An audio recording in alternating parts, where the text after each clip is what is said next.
The attack on Pearl Harbor, also known as the Battle of Pearl Harbor, the Hawaii Operation or Operation AI by the Japanese Imperial General Headquarters, and Operation Z during planning, was a surprise military strike by the Imperial Japanese Navy Air Service against the United States naval base at Pearl Harbor, Hawaii Territory. On the morning of December 7, 1941, the attack led to the United States' entry into World War II. Japan intended the attack as a preventive action to keep the U.S. Pacific Fleet from interfering with military actions they planned in Southeast Asia against overseas territories of the United Kingdom, the Netherlands, and the United States. Over the next 7 hours there were coordinated Japanese attacks on the U.S.-held Philippines, Guam and Wake Island, and on the British Empire in Malaya, Singapore, and Hong Kong. The attack commenced at 7:48 a.m. Hawaiian time. The base was attacked by 353 Imperial Japanese fighter planes, bombers, and torpedo planes in 2 waves, launched from 6 aircraft carriers. All 8 U.S. Navy battleships were damaged, with 4 sunk. All but the USS Arizona were later raised, and 6 were returned to service and went on to fight in the war. The Japanese also sank or damaged 3 cruisers, 3 destroyers, an anti-aircraft training ship, and 1 mine layer. 188 U.S. aircraft were destroyed. 2,403 Americans were killed and 1,178 others were wounded. Important base installations such as the power station, shipyard, maintenance, and fuel and torpedo storage facilities, as well as the submarine piers and headquarters building, also home of the intelligence section, were not attacked. Japanese losses were light. 29 aircraft and 5 midget submarines lost, and 64 servicemen killed. 1 Japanese sailor, Kazuo Sakamaki, was captured. The undeclared assault came as a profound shock to the American people and led directly to the American entry into World War II in both the Pacific and European theaters. The following day, December 8, the United States declared war on Japan. Domestic support for non-interventionism, which had been fading since the fall of France in 1940, disappeared. Clandestine support of the United Kingdom, e.g., the Neutrality Patrol, was replaced by active alliance. Subsequent operations by the U.S. prompted Germany and Italy to declare war on the U.S. on December 11, which was reciprocated by the U.S. The same day, there were numerous historical precedents for unannounced military action by Japan. However, the lack of any formal warning, particularly while negotiations were still apparently ongoing, led President Franklin D. Roosevelt to proclaim December 7, 1941, a date which will live in infamy, because the attack happened without a declaration of war and without explicit warning. The attack on Pearl Harbor was judged by the Tokyo trials to be a war crime. Background to conflict. Diplomatic background. War between Japan and the United States had been a possibility that each nation had been aware of, and developed contingency plans for, since the 1920s. Though tensions did not begin to grow seriously until Japan's 1931 invasion of Manchuria. Over the next decade, Japan continued to expand into China, leading to all-out war between those countries in 1937. Japan spent considerable effort trying to isolate China and achieve sufficient resource independence to attain victory on the mainland. The Southern Operation was designed to assist these efforts. From December 1937, events such as the Japanese attack on USS Panay, the Allison Incident, and the Nanking Massacre The International Military Tribunal of the Far East concluded that more than 200,000 Chinese non-combatants were killed in indiscriminate massacres, though other estimates have ranged from 40,000 to more than 300,000. Swung public opinion in the West sharply against Japan. Fearing Japanese expansion, the United States, the United Kingdom, and France provided loan assistance for war supply contracts to China. In 1940, Japan invaded French Indochina in an effort to control supplies reaching China. The United States halted shipments of airplanes, parts, machine tools, and aviation gasoline to Japan, which was perceived by Japan as an unfriendly act. The U.S. did not stop oil exports to Japan at that time, in part because prevailing sentiment in Washington was that such an action would be an extreme step that Japan would likely consider a provocation, given Japanese dependence on U.S. oil. Early in 1941, President Franklin D. Roosevelt moved the Pacific Fleet to Hawaii from its previous base in San Diego and ordered a military build-up in the Philippines in the hope of discouraging Japanese aggression in the Far East, because the Japanese High Command was mistakenly certain that any attack on the UK's Southeast Asian colonies, including Singapore, would bring the U.S. into war. A devastating preventive strike appeared to be the only way to avoid U.S. naval interference. An invasion of the Philippines was also considered necessary by Japanese war planners. The U.S. War Plan Orange had envisioned defending the Philippines with a 40,000-man elite force. This was opposed by Douglas MacArthur, who felt that he would need a force 10 times that size, and was never implemented. By 1941, U.S. planners anticipated abandonment of the Philippines at the outbreak of war, and orders to that effect were given in late 1941 to Admiral Thomas Hart, commander of the Asiatic Fleet. The U.S. ceased oil exports to Japan in July 1941, following Japanese expansion into French Indochina after the fall of France, in part because of new American restrictions on domestic oil consumption. This in turn caused the Japanese to proceed with plans to take the Dutch East Indies, an oil-rich territory. On August 17, Roosevelt warned Japan that the U.S. was prepared to take steps against Japan if it attacked neighboring countries. The Japanese were faced with the option of either withdrawing from China and losing face, or seizing and securing new sources of raw materials in the resource-rich, European-controlled colonies of Southeast Asia. Japan and the U.S. engaged in negotiations during the course of 1941 in an effort to improve relations. During these negotiations, Japan offered to withdraw from most of China and Indochina when peace was made with the nationalist government, adopt an independent interpretation of the Tripartite Pact, and not to discriminate in trade provided all other countries reciprocated. Washington rejected these proposals. Japanese Prime Minister Konoye then offered to meet with Roosevelt, but Roosevelt insisted on coming to an agreement before any meeting. The U.S. ambassador to Japan repeatedly urged Roosevelt to accept the meeting, warning that it was the only way to preserve the conciliatory Konoye government and peace in the Pacific. His recommendation was not acted upon. The Konoye government collapsed the following month when the Japanese military refused to agree to the withdrawal of all troops from China.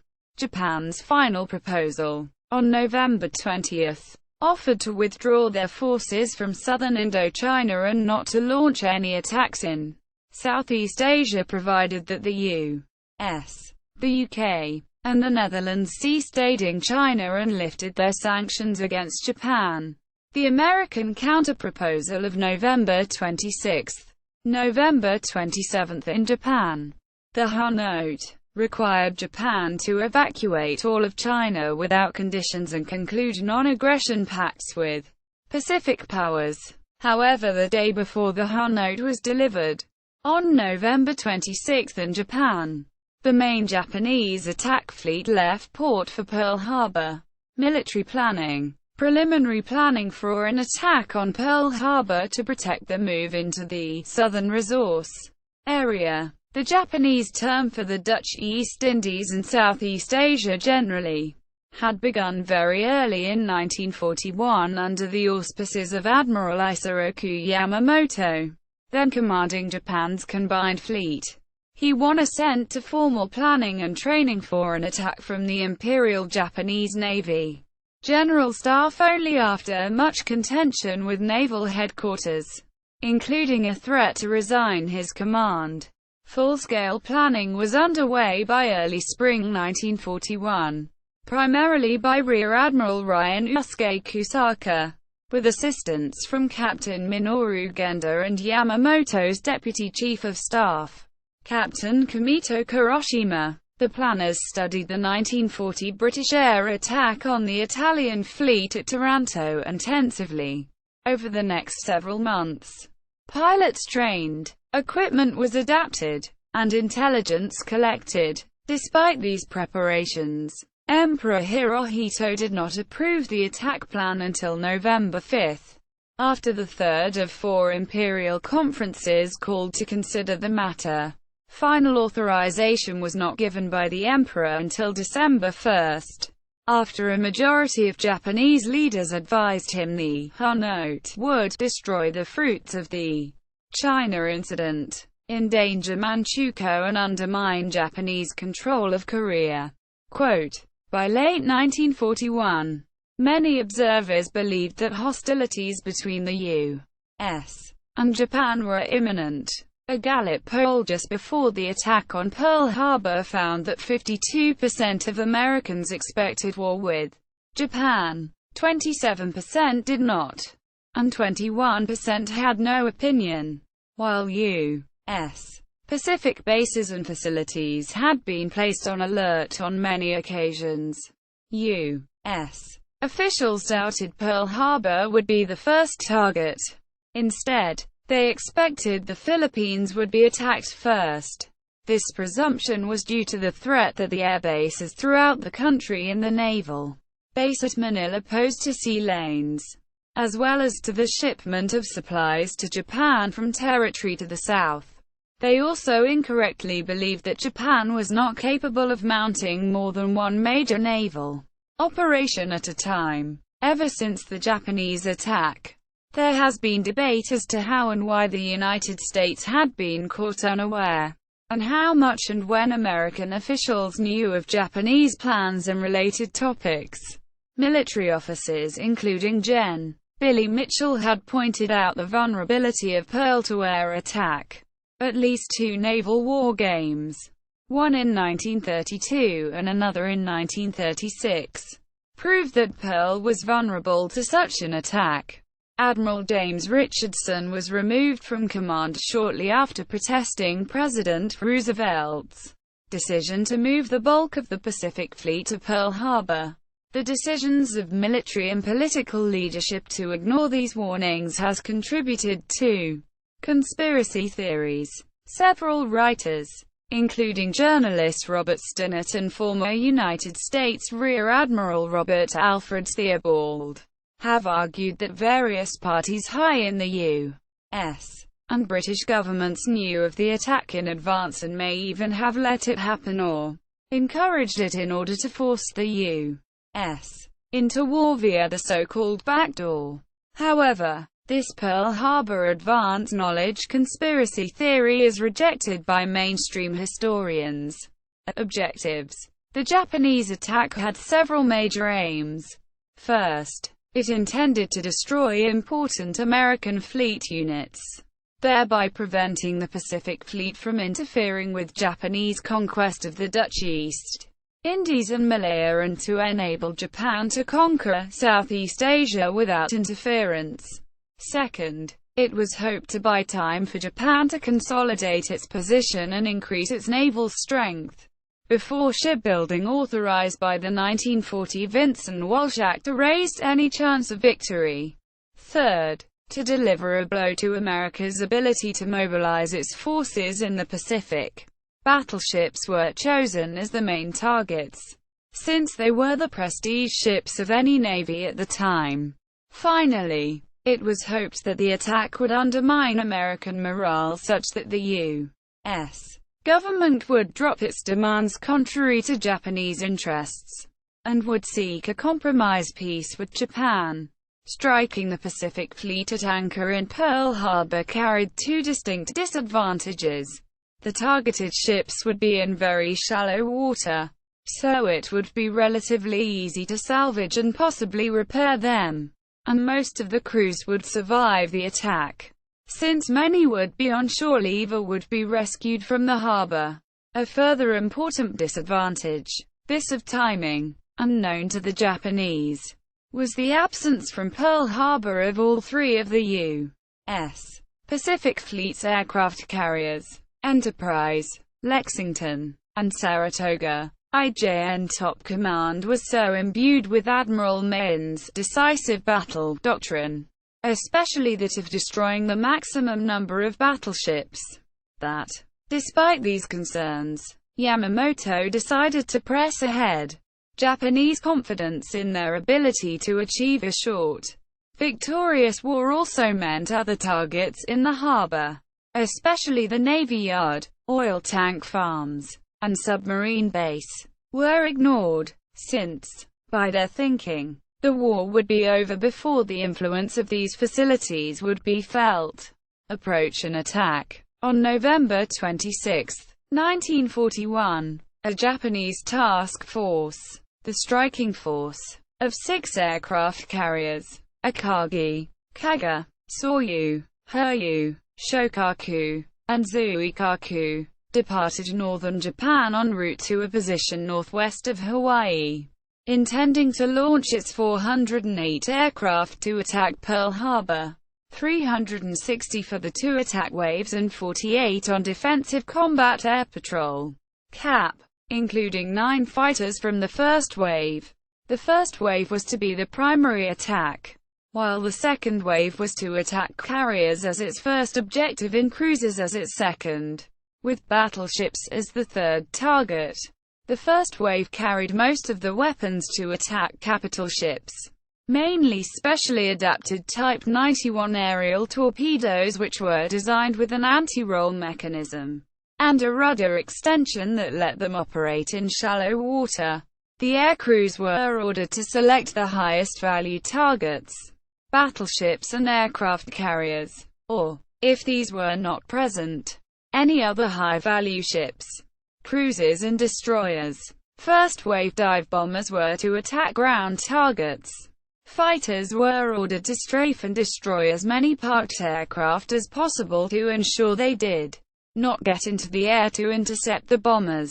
Especially in the first wave, when the fighters' fuel got low, they were to refuel at the aircraft carriers and return to combat.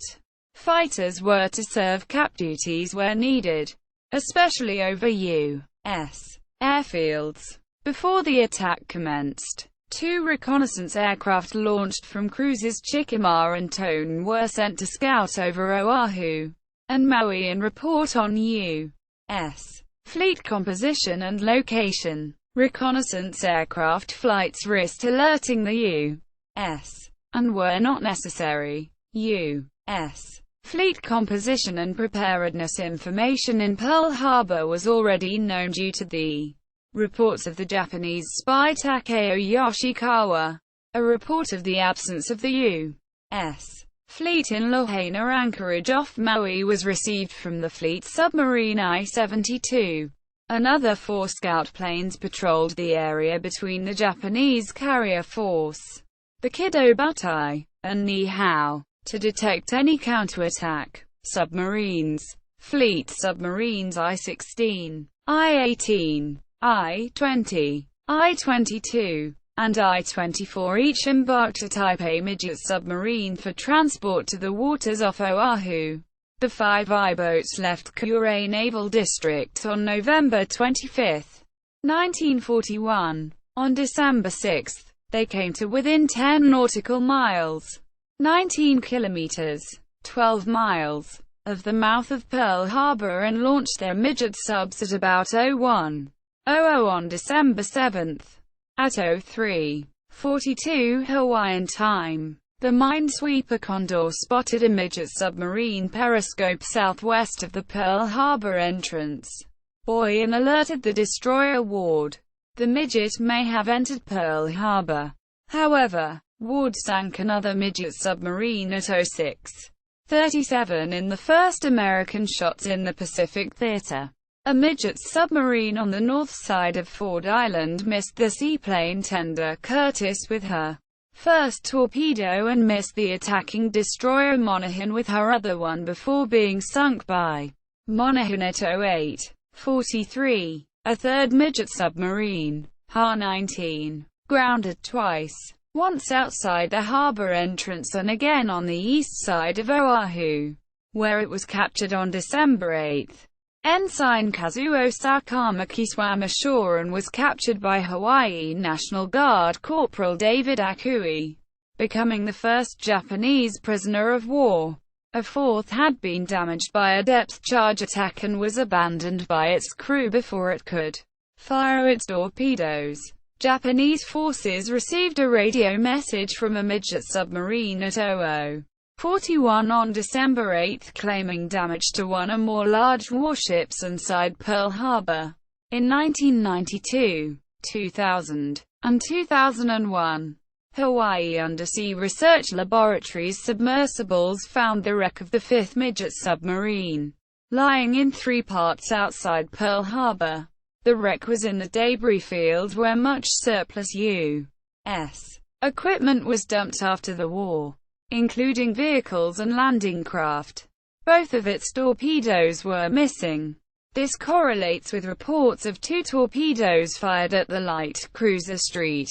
Louis at 10:04 at the entrance of Pearl Harbor, and a possible torpedo fired at destroyer Helm at 08:21. Japanese declaration of war. The attack took place before any formal declaration of war was made by Japan, but this was not Admiral Yamamoto's intention. He originally stipulated that the attack should not commence until 30 minutes after Japan had informed the United States that peace negotiations were at an end. However, the attack began before their notice could be delivered.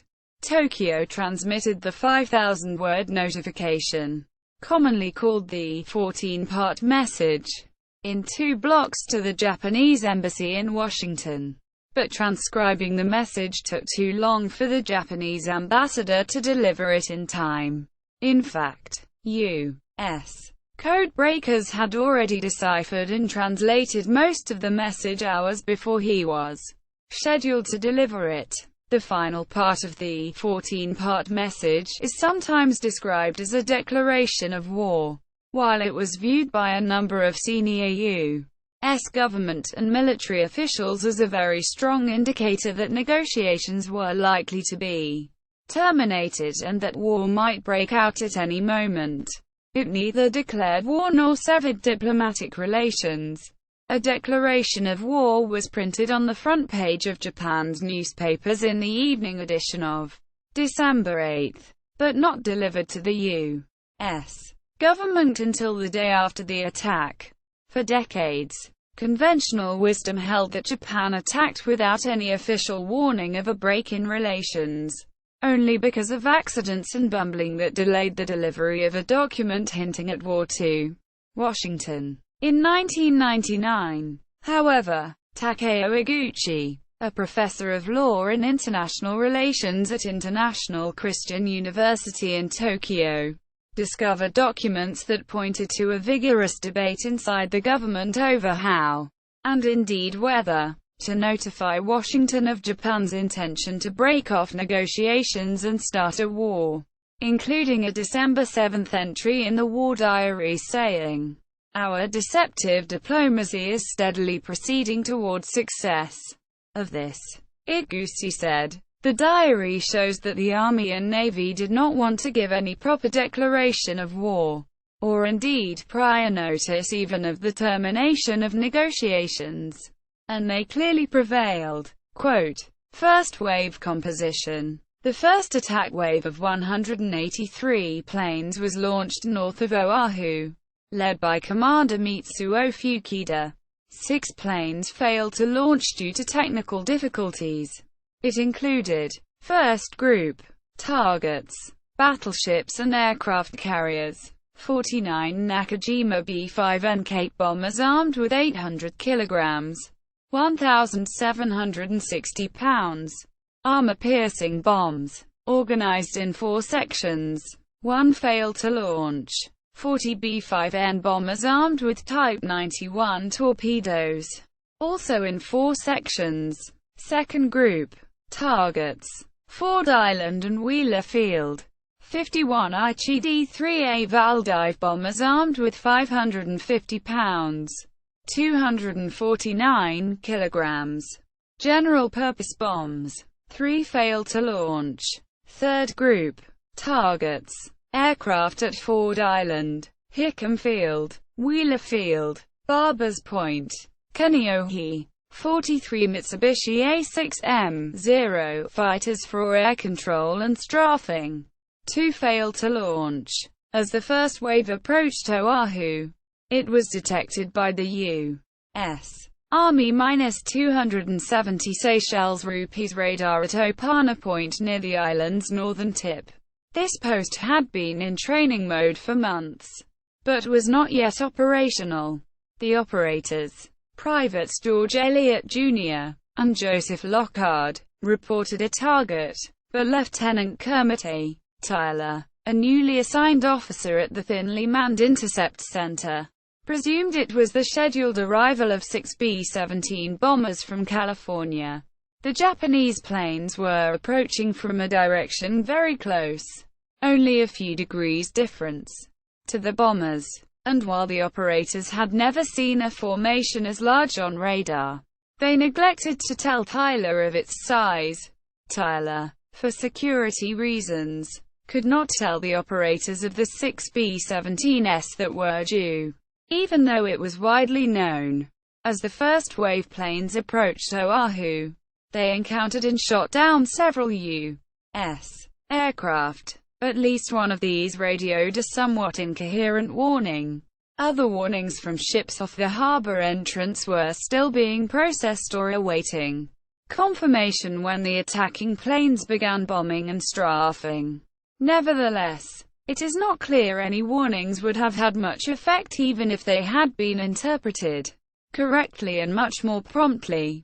The results the Japanese achieved in the Philippines were essentially the same as at Pearl Harbor, though MacArthur had almost 9 hours warning that the Japanese had already attacked Pearl Harbor.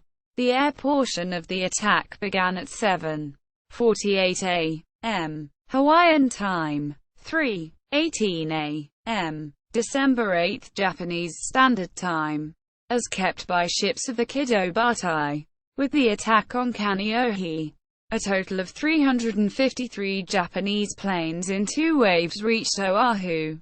Slow, vulnerable torpedo bombers led the first wave, exploiting the first moments of surprise to attack the most important ships present, the battleships, while dive bombers attacked U.S. air bases across Oahu, starting with Hickam Field, the largest, and Wheeler Field, the main U.S. Army Air Forces fighter base. The 171 planes in the second wave attacked the Army Air Forces Bellows Field near Kaneohe on the windward side of the island, and Ford Island. The only aerial opposition came from a handful of P-36 Hawks, P-40 Warhawks, and some SBD Dauntless dive bombers from the carrier Enterprise. In the first wave attack, about 8 of the 49 800 kilograms, 1,760 pounds, armor-piercing bombs dropped hit their intended battleship targets. At least 2 of those bombs broke up on impact. Another detonated before penetrating an unarmored deck, and 1 was a dud. 13 of the 40 torpedoes hit battleships. and 4 torpedoes hit other ships. Men aboard U.S. ships awoke to the sounds of alarms, bombs exploding, and gunfire, prompting bleary-eyed men to dress as they ran to general quarters stations.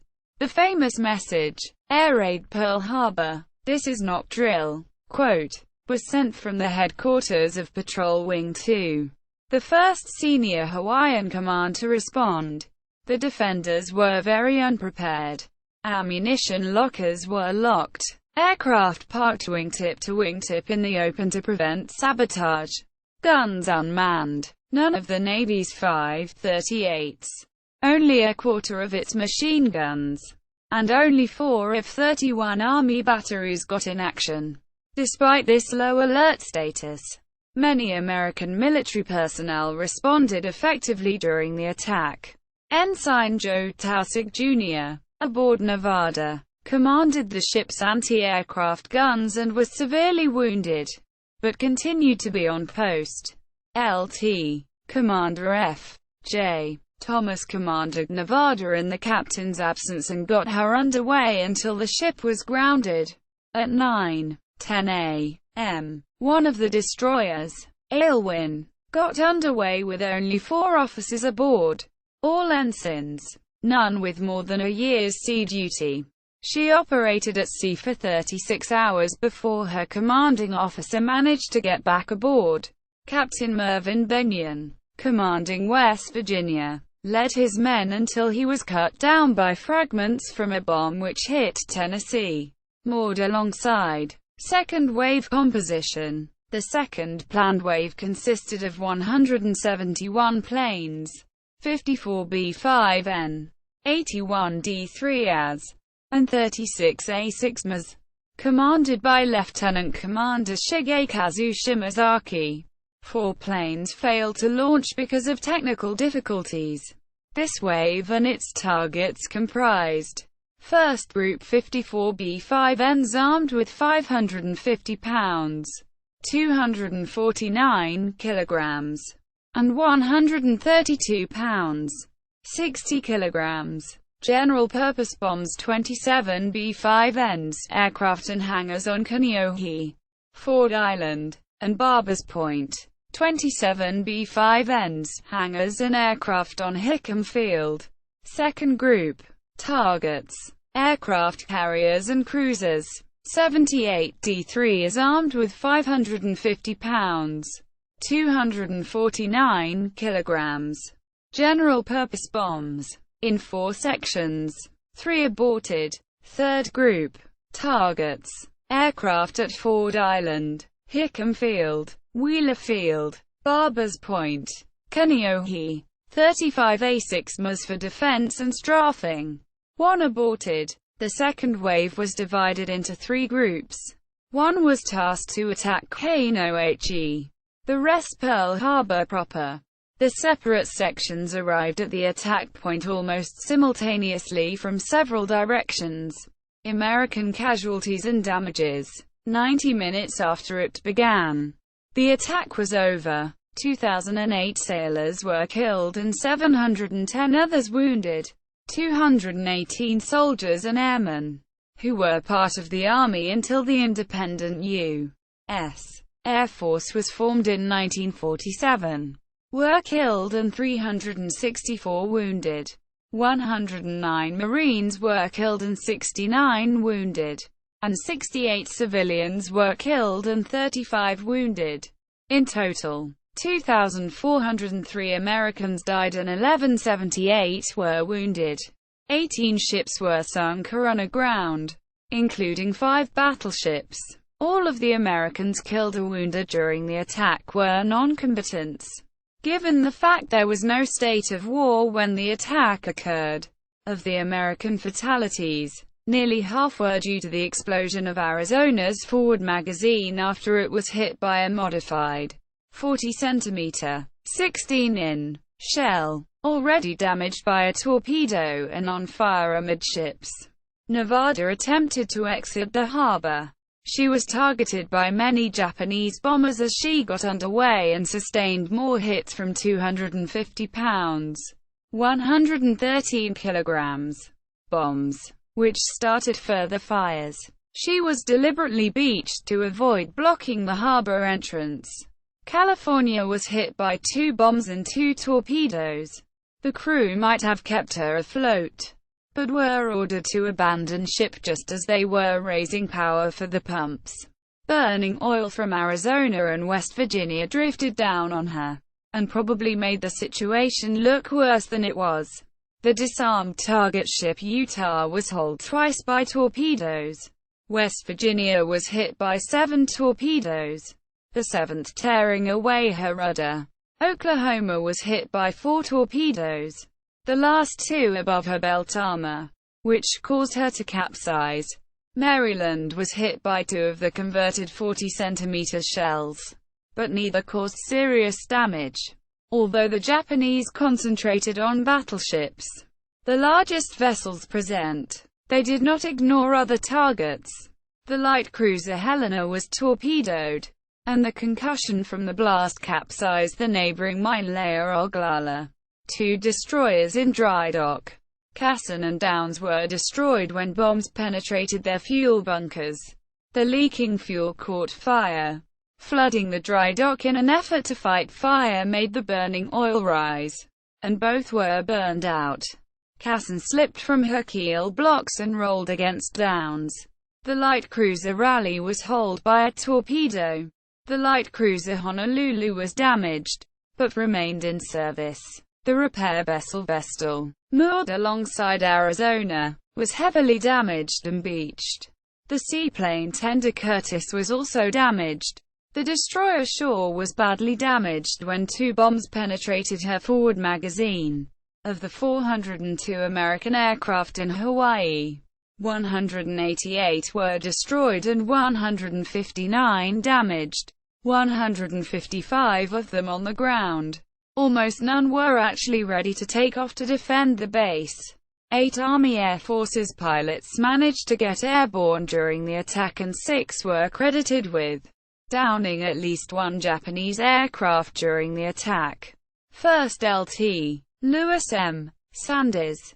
2nd LT, Philip M. Rasmussen. 2nd LT, Kenneth M. Taylor. 2nd LT, George S.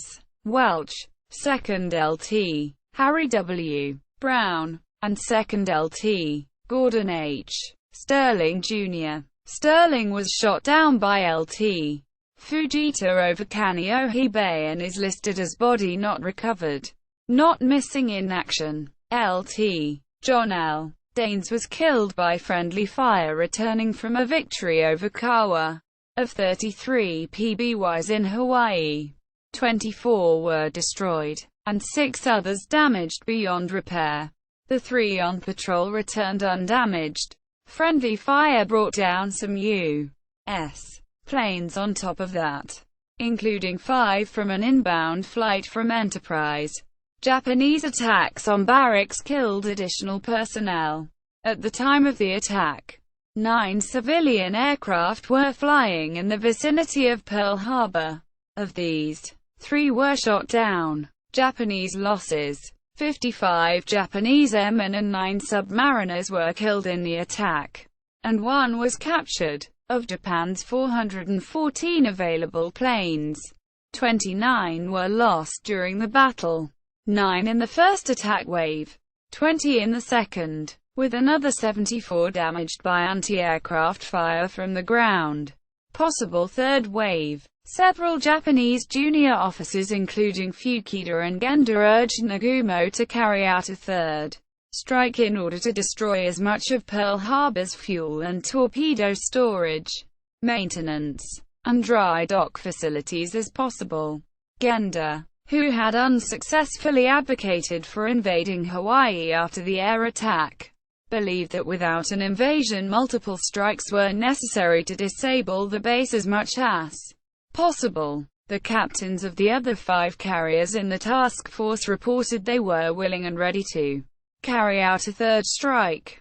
Military historians have suggested the destruction of these shore facilities would have hampered the U.S. Pacific Fleet far more seriously than the loss of its battleships. if they had been wiped out.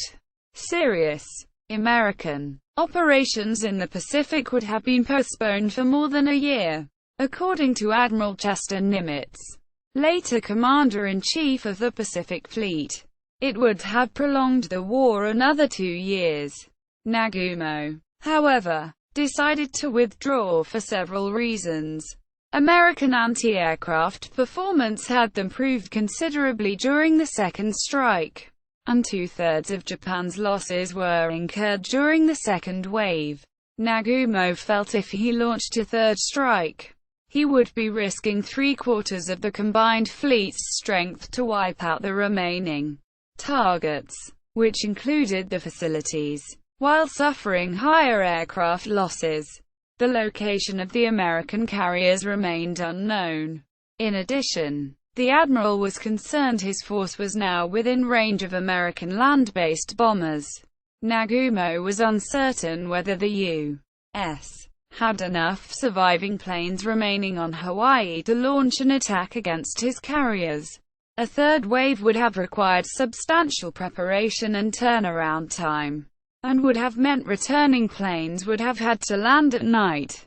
At the time, only the Royal Navy had developed night carrier techniques, so this was a substantial risk. The task force's fuel situation did not permit him to remain in waters north of Pearl Harbor much longer, since he was at the very limit of logistical support.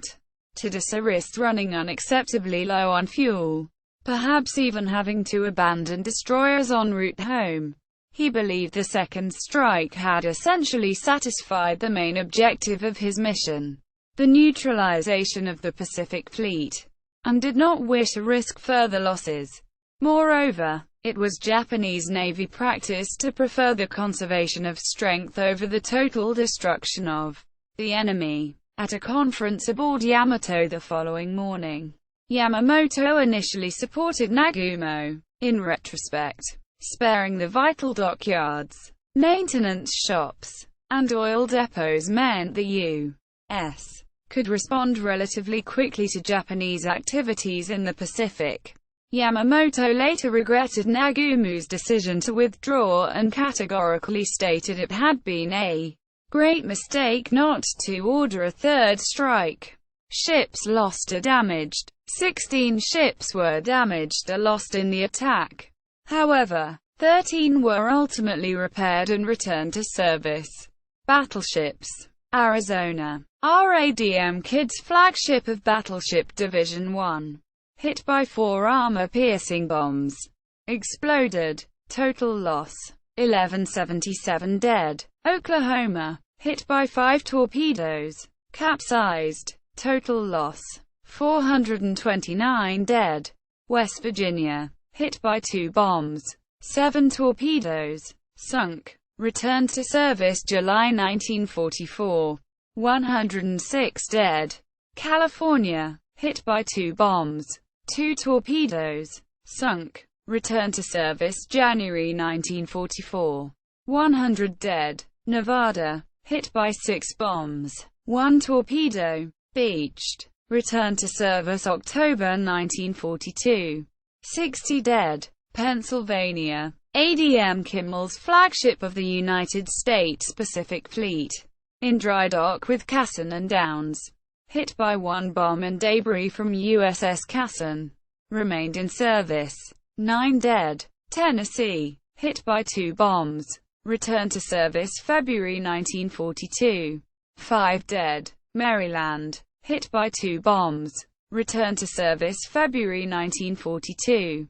4 dead, including float plane pilot shot down. Ex-battleship. Target, AA training ship. Utah. Hit by 2 torpedoes. Capsized. Total loss: 64 dead. Cruisers. Helena. Hit by 1 torpedo. Returned to service January 1942. 20 dead. Raleigh. Hit by 1 torpedo. Returned to service February 1942. Honolulu. Near miss. Light damage. Remained in service. Destroyers. Casson. In dry dock with Downs and Pennsylvania. Hit by 1 bomb. burned. Returned to service February 1944. Downs. In dry dock with Casson and Pennsylvania. Caught fire from Casson. Burned. Returned to service November 1943. Shore. Hit by 3 bombs. Returned to service June 1942. Auxiliaries. Oglala. Malaya. Damaged by torpedo hit on Helena. Capsized. Returned to service as engine repair ship. February 1944. Vestal. Repair ship. Hit by 2 bombs. Blast and fire from Arizona. Beached. Returned to service by August 1942. Curtis. Seaplane tender. Hit by 1 bomb. 1 crashed Japanese aircraft. Returned to service January 1942. 19 dead. Salvage. After a systematic search for survivors, formal salvage operations began. Captain Homer N. Wallin, Material Officer for Commander, Battle Force, U.S. Pacific Fleet, was immediately ordered to lead salvage operations. Within a short time I was relieved of all other duties and ordered to full-time work as Fleet Salvage Officer. Around Pearl Harbor, divers from the Navy, shore and tenders, the naval shipyard, and civilian contractors, Pacific Bridge and others, began work on the ships that could be refloated. They patched holes, cleared debris, and pumped water out of ships. Navy divers worked inside the damaged ships. Within 6 months, 5 battleships and 2 cruisers were patched or refloated so they could be sent to shipyards in Pearl Harbor and on the mainland for extensive repair. Intensive salvage operations continued for another year. A total of some 20,000 man-hours underwater. Oklahoma, while successfully raised, was never repaired. Capsized while under tow to the mainland in 1947. Arizona and the target ship Utah were too heavily damaged for salvage, though much of their armament and equipment was removed and put to use aboard other vessels. Today, the 2 hulks remain where they were sunk, with Arizona becoming a war memorial. Aftermath. In the wake of the attack, 15 Medals of Honor, 51 Navy Crosses, 53 Silver Stars, 4 Navy and Marine Corps medals, 1 Distinguished Flying Cross, 4 Distinguished Service Crosses, 1 Distinguished Service Medal, and 3 Bronze Star medals were awarded to the American servicemen who distinguished themselves in combat at Pearl Harbor. Additionally, a special military award, the Pearl Harbor Commemorative Medal, was later authorized for all military veterans of the attack. The day after the attack, Roosevelt delivered his famous infamy speech to a joint session of Congress, calling for a formal declaration of war on the Empire of Japan. Congress obliged his request less than an hour later. On December 11, Germany and Italy, honoring their commitments under the Tripartite Pact, declared war on the United States. The pact was an earlier agreement between Germany, Italy and Japan which had the principal objective of limiting U.S. intervention in any conflicts involving the 3 nations. Congress issued a declaration of war against Germany and Italy later that same day. The UK actually declared war on Japan 9 hours before the U.S.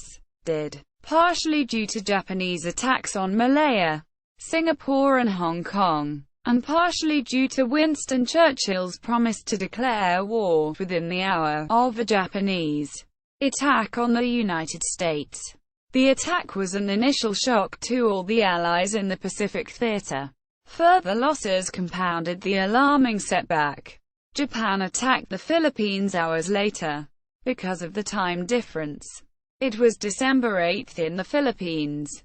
Only 3 days after the attack on Pearl Harbor, the battleships Prince of Wales and Repulse were sunk off the coast of Malaya, causing British Prime Minister Winston Churchill later to recollect, "In all the war one never received a more direct shock." As I turned and twisted in bed, the full horror of the news sank in upon me.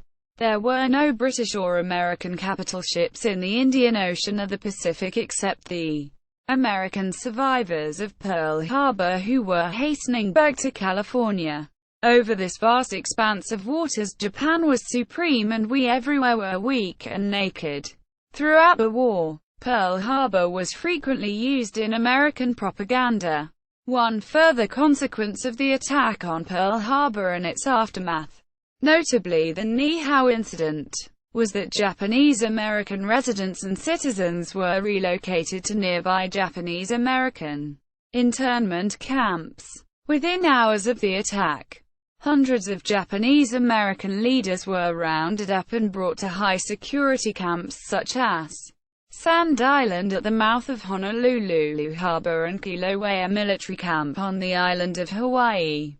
Eventually, more than 110,000 Japanese Americans, nearly all who lived on the West Coast, were forced into interior camps. But in Hawaii, where the 150,000-plus Japanese Americans compose over one-third of the population, only 1,200 to 1,800 were interned. The attack also had international consequences. The Canadian province of British Columbia, bordering the Pacific Ocean, had long had a large population of Japanese immigrants. Pre-war tensions were exacerbated by the Pearl Harbor attack, leading to a reaction from the Government of Canada. On February 24, 1942, ordering Council P.C. No. 1486 was passed under the War Measures Act, allowing for the forced removal of any and all Canadians of Japanese descent from British Columbia, as well as the prohibiting from them returning to the province. On the 4th of March, regulations under the Act were adopted to evacuate Japanese Canadians. As a result, 12,000 were interned in interior camps, 2,000 were sent to road camps and another 2,000 were forced to work in the prairies at sugar beet farms. Niihau incident. The Japanese planners had determined that some means was required for rescuing flyers whose aircraft were too badly damaged to return to the carriers. The island of Niihau, only 30 minutes flying time from Pearl Harbor, was designated as the rescue point. The Zero flown by Petty Officer Shigenori Nishikaichi of Hiryu was damaged in the attack on Wheeler, so he flew to the rescue point on Niihau. The aircraft was further damaged on landing. Nishikaichi was helped from the wreckage by one of the native Hawaiians, who, aware of the tension between the United States and Japan, took the pilot's maps and other documents. The island's residents had no telephones or radio and were completely unaware of the attack on Pearl Harbor. Nishikaichi enlisted the support of 3 Japanese American residents in an attempt to recover the documents. During the ensuing struggles, Nishikaichi was killed and a Hawaiian civilian was wounded. One collaborator committed suicide, and his wife and the third collaborator were sent to prison. The ease with which the local ethnic Japanese residents had apparently gone to the assistance of Nishikaichi was a source of concern for many, and tended to support those who believed that local Japanese could not be trusted. Strategic implications. Admiral Hara Tadaichi summed up the Japanese result by saying, "We won a great tactical victory at Pearl Harbor and thereby lost the war." To a similar effect, see the alleged Isoroku Yamamoto's sleeping giant quote. While the attack accomplished its intended objective, it turned out to be largely unnecessary. Unbeknownst to Yamamoto, who conceived the original plan, the U.S. Navy had decided as far back as 1935 to abandon charging across the Pacific towards the Philippines in response to an outbreak of war. In keeping with the evolution of Plan Orange, the U.S. instead adopted Plan Dog in 1940, which emphasized keeping the IJN out of the Eastern Pacific and away from the shipping lanes to Australia. while the U.S. concentrated on defeating Nazi Germany. Fortunately for the United States, the American aircraft carriers were untouched by the Japanese attack. Otherwise, the Pacific Fleet's ability to conduct offensive operations would have been crippled for a year or more, given no diversions from the Atlantic Fleet. As it was, the elimination of the battleships left the U.S. Navy with no choice but to rely on its aircraft carriers and submarines, the very weapons with which the U.S. Navy halted and eventually reversed the Japanese advance. While 6 of the 8 battleships were repaired and returned to service, their relatively low speed and high fuel consumption limited their deployment, and they served mainly in shore bombardment roles, their only major action being the Battle of Surigao Strait. A major flaw of Japanese strategic thinking was a belief that the ultimate Pacific battle would be fought by battleships, in keeping with the doctrine of Captain Alfred Thayer Mahan. As a result, Yamamoto and his successors ordered battleships for a decisive battle that never happened. The Japanese confidence in their ability to achieve a short, victorious war meant that they neglected Pearl Harbor's Navy repair yards, oil tank farms, submarine base, and old headquarters building. All of these targets were omitted from Genda's list. Yet they proved more important than any battleship to the American war efforts in the Pacific. The survival of the repair shops and fuel depots allowed Pearl Harbor to maintain logistical support to the U.S. Navy's operations, such as the battles of Coral Sea and Midway. It was submarines that immobilized the Imperial Japanese Navy's heavy ships and brought Japan's economy to a virtual standstill by crippling the transportation of oil and raw materials. By the end of 1942, import of raw materials was cut to half of what it had been, to a disastrous 10 million tons, while oil import was almost completely stopped. Lastly, the basement of the old administration building was the home of the Cryptanalytic Unit, which contributed significantly to the Midway ambush and the submarine force's success. Present day. Today, the USS Arizona Memorial on the island of Oahu honors the dead. Visitors to the memorial reach it via boats from the naval base at Pearl Harbor. The memorial was designed by Alfred Price, and has a sagging center but strong and vigorous ends, expressing initial defeat and ultimate victory. It commemorates all lives lost on December 7, 1941. Although December 7 is known as Pearl Harbor Day, it is not a federal holiday in the United States. The nation does, however, pay homage, remembering the thousands injured and killed when attacked by the Japanese in 1941. Ceremonies are held annually at Pearl Harbor itself, attended each year by some of the ever-dwindling number of elderly veterans who were there on the morning of the attack. Schools and other establishments in some places around the country lower the American flag to half-staff out of respect.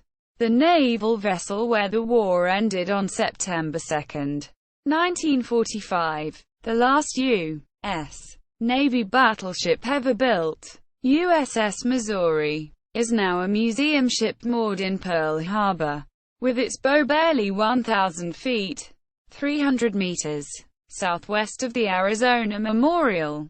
Media films set at or around the bombing of Pearl Harbor include Remember Pearl Harbor, 1942, a Republic Pictures B-movie, starring Don "Red" Barry, one of the first motion pictures to respond to the events. Air Force, a 1943 propaganda film depicting the fate of the crew of the Mary Ann, one of the B-17 Flying Fortress bombers that flew into Hickam Field during the attack. December 7. The movie, directed by John Ford for the U.S. Navy in 1943, is a film that recreates the attacks of the Japanese forces. Footage from this Hollywood recreation has been mistakenly used as actual attack footage. First by two different documentaries released in 1991 to mark the 50th anniversary of the attack, and again by television network CNN during an entertainment news report in 2001. From Here to Eternity, 1953. An adaptation of the James Jones novel set in Hawaii on the eve of the attack. In Harm's Way, 1965. Director Otto Preminger's adaptation of the James Bassett novel, which opens on December 6, 1941, in Hawaii, and depicts the attack from the point of view of the men of a ship able to leave the harbor. Storm over the Pacific, also known as Hawaii Midway Daikaikuzen, Taihio no Arashi, Hawaii Midway Battle of the Sea and Sky, Storm in the Pacific Ocean, and I Bombed Pearl Harbor, 1961, produced by the Japanese studio Toho Company and starring Toshiro Mifune, tells the story of Japanese airmen who served in the Pearl Harbor raid and the Battle of Midway. An edited version dubbed into English as I Bombed Pearl Harbor was given U.S. release in 1961. The Time Tunnel TV series. Season 1. Episode 4. The Day the Sky Fell In. 1966. Tora, 1970. A Japan U.S. co-production about the attack is meticulous in its approach to dissecting the situation leading up to the bombing. It depicts the Japanese attack on Pearl Harbor from both American and Japanese points of view, with scrupulous attention to historical fact, including the U.S. use of magic cryptanalysis. Pearl. 1978. A TV miniseries, written by Sterling Siliphant, about events leading up to the attack. 1941. 1979. Director Steven Spielberg comedy about a panicked Los Angeles immediately after the attack. The Winds of War, a novel by American writer Herman Wouk, was written between 1963 and 1971. The novel finishes in December 1941 with the aftermath of the attack. The TV miniseries based on the book was produced by Dan Curtis, airing in 1984. It starred Robert Mitchum and Ali MacGraw, with Ralph Bellamy as President Roosevelt. Pearl Harbor. 2001. Directed by Michael Bay. A love story set amidst the lead-up to the attack and its aftermath. Non-fiction, historical. The Attack on Pearl Harbor. An illustrated history by Larry Kermit and Margaret Regis is a careful recreation of the Day of Infamy, using maps, photos, unique illustrations, and an animated CD. From the early stages of Japanese planning, through the attack on Battleship Row, to the salvage of the U.S. Pacific Fleet. This book provides a detailed overview of the attack. At Dawn We Slept. The Untold Story of Pearl Harbor by Gordon W. Pringer is an extremely comprehensive account of the events leading up to the Pearl Harbor attack, and is considered by most scholars to be the best single work about the raid. It is a balanced account that gives both the Japanese and American perspectives. Pringer spent 37 years researching the book by studying documents about Pearl Harbor and interviewing surviving participants to attempt the most exhaustive account of what happened. The Japanese planning and execution. Why U.S. intelligence failed to warn of it, and why a peace agreement was not attained. The book is the first in the so-called Pringer trilogy of Pearl Harbor books co-written with Donald Goldstein and Catherine Dillon. The other two being Pearl Harbor, The Verdict of History, a dissection of the various revisionist theories surrounding the attack. December 7, 1941. The Day the Japanese Attacked Pearl Harbor, a recollection of the attack as narrated by eyewitnesses. Day of Infamy by Walter Lord was one of the most popular non-fiction accounts of the attack on Pearl Harbor. Pearl Harbor. Final Judgment by Henry C. Clausen and Bruce Lee tells of Clausen's top-secret investigation of the events leading up to the Pearl Harbor attack. Much of the information in this book was still classified when previous books were published. Pearl Harbor Countdown. Admiral James O. Richardson by Skipper Steele is an insightful and detailed account of the events leading up to the attack. Through his comprehensive treatment of the life and times of Admiral James O. Richardson, Steele explores 4 decades of American foreign policy, traditional military practice, U.S. intelligence, and the administrative side of the military, exposing the largely untold story of the events leading up to the Japanese attack. Pearl Harbor Papers. Inside the Japanese Plans. Released by Goldstein and Dillon in 1993. Used materials from Pranger's library to further flesh out the Japanese perspective of the attack, including diaries from some officers and ship logs. Pearl Harbor. The Seeds and Fruits of Infamy by Percy L. Greaves, Jr. The first part provides a detailed history of pre-war U.S. Japan relations, documenting the sources of rising tension. The second part suggests that the attack on Pearl Harbor was neither unexpected nor unprovoked. The Last Zero Fighter, released in 2012, uses interviews conducted in Japanese, in Japan, with 5 Japanese aviators, 3 of whom participated in the Pearl Harbor strike: Kaname Harada, Haruo Yoshino and Takeshi Miida. The aviators share their personal experiences, translated into English, in regards to their personal experiences training for and executing the raid on Pearl Harbor. Alternate history. The Final Countdown is a 1980 feature film in which the nuclear aircraft carrier USS Nimitz travels through time, arriving 1 day before the attack. The 1993 opening episode of the OVA series Konpeki no Kantai has actual IJN Admiral Isoroku Yamamoto thrown back in time from 1943 to 1905. Using his knowledge, Japan builds a large fleet with 1943 technology, successfully destroys the entire U.S. Pacific Fleet and lands amphibious forces in Hawaii, all in the space of December 7 and 8, 1941. William Sanders wrote the alternate history story, Billy Mitchell's Overt Act, in 1998. In the variant history, Billy Mitchell managed to avoid the 1925 court-martial which ended his military career, convinced the military to invest in aircraft carriers instead of battleships, as the real Mitchell had tried to do. Did not die in 1936 and was still an active service general in 1941, correctly guessing Japanese intentions. Days of Infamy is a 2004 novel by Harry Turtledove in which the Japanese attack on Hawaii is a full-scale invasion. This borrows from a concept actually suggested by one of the key planners of the attack, Commander Minoru Genda, but turned down by senior IJN officers who realized it was impossible. See also. Notes. Bibliography. Further reading. Navy History Heritage Command Official Overview.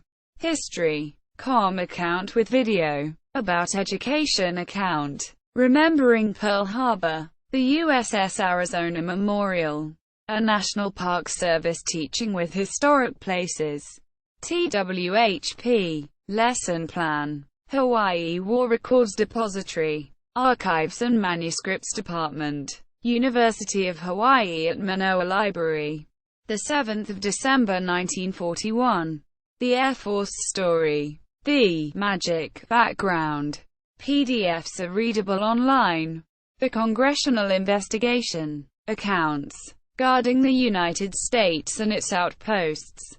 In Guarding the United States and its Outposts Official U.S. Army History of Pearl Harbor by the United States Army Center of Military History. War Comes to Hawaii Honolulu Star Bulletin. Monday, September 13. 1999. Media. Video of first newsreel from December 23, 1941. Attack on Pearl Harbor. Bombing of Pearl Harbor 1941. Attack on Pearl Harbor 1. Nippon News. No. 82. In the official website of NHK. Attack on Pearl Harbor 2. Nippon News.